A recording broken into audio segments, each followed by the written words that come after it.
Internets, hello you lovelies. I'm just walking out of Avatar Fire and Ash. I just saw that in beautiful Dolby 3D. That's the way James Cameron recommended it. That is what I think you should see it in. I'm really glad I did. This is going to be a non-spoiler review. I promise no spoilers, especially for the third act of this film, but at the end of this review, and I'll give you a warning first, I am going to give some context-ish spoilers that I really appreciated the movie doing. If this video does well, I'll do a full spoiler review, but I definitely want to get my thoughts out there because I don't know what people want.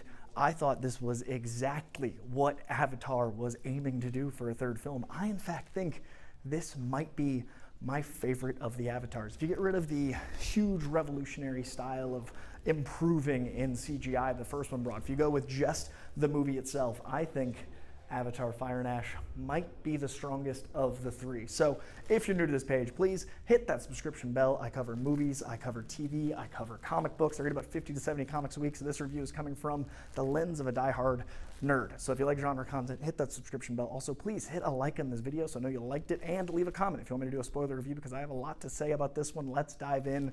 No spoilers. All right, so Avatar Fire and Ash follows Way of the Water, which I think is a lot of people's favorite. I personally didn't quite connect to the family as much as I wanted to.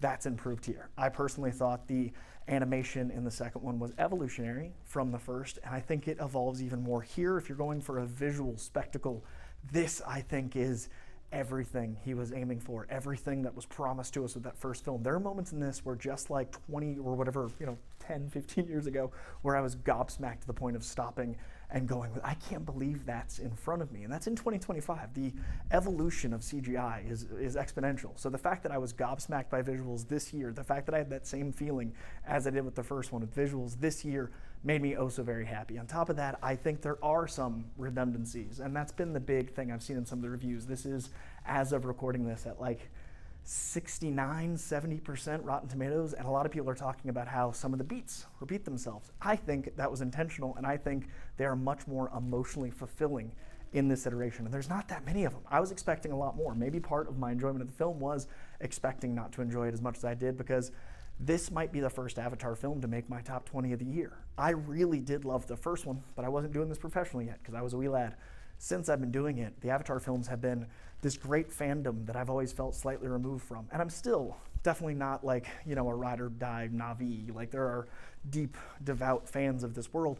I'm very casual, and I like that. I still don't know if it makes my top 20, but it certainly is close, and probably does, to be honest. I'm feeling so many great emotions. I felt the rush of when there's a payoff that you should have seen coming, or when there's a great boss fight of the people that you want to square off. There's so many of those moments. There's so much anime influence in this. I'm also admittedly a very casual anime fan, but there are some images that are straight out of Dragon Ball Z. There are some moments that are straight out of great mech and Gundam anime. There are some visuals that are just so staggering on the big screen. And again, especially in Dolby 3D, this is kind of counter-programmed for me. I'm not much of a 3D guy. This was absolutely that. I'm not much of an anime guy, and this found the things I like about anime for me, but made me emotionally connect in a way that I wasn't expecting. I loved the family stuff here.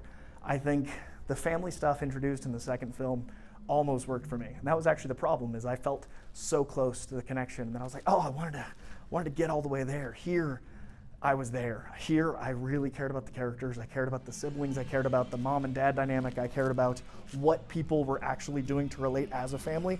And most of all, I cared that these humanoid, non-human family members, this incredible hot cat, monkey, blue family, had each other. I really cared about all of their connectivity, and that's what this franchise is about, and that's what I think this one accomplishes even more than the first two.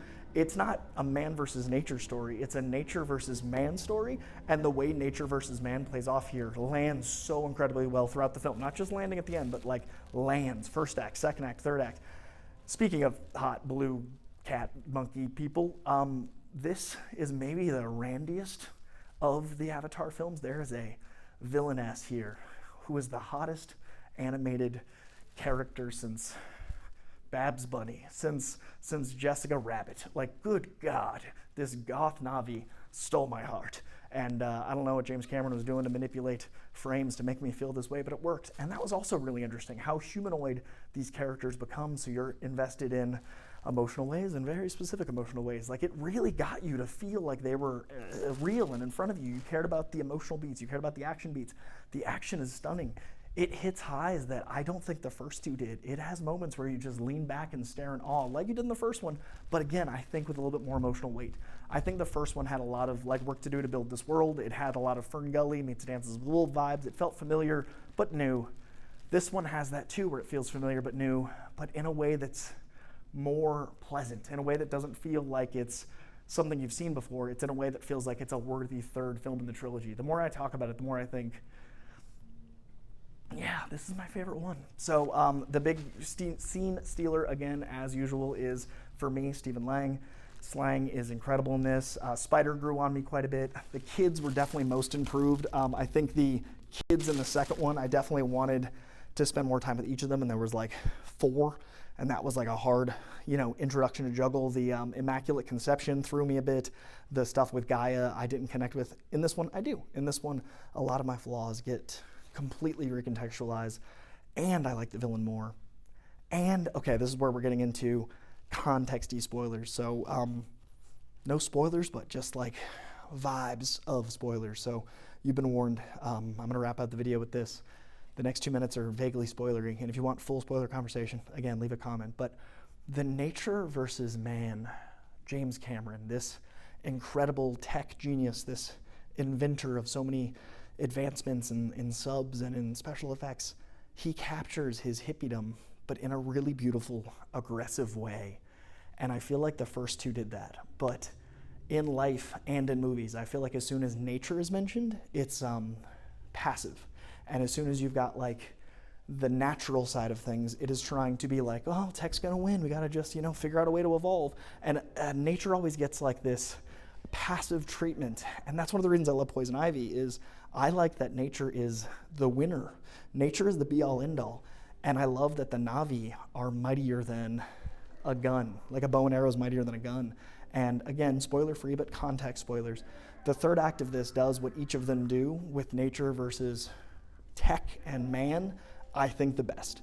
And I think this one accomplishes the animosity in a positive way that James Cameron has been looking to articulate, and I also think it accomplishes all of his hippie sensibilities in a virtuous, violent way. And as someone that wants people that are a little bit more hippy-dippy to be a little bit more aggressive, that's someone that wants people that believe in nature to be a little bit more, have some bite, and to push a little harder against people just literally steamrolling and paving our world, it was really rad to see. So I think it connected to me because the movie did what I've wanted the message of this movie to say stronger, and I think this movie says it the strongest. So a lot of love for this experience. I think this is my favorite one.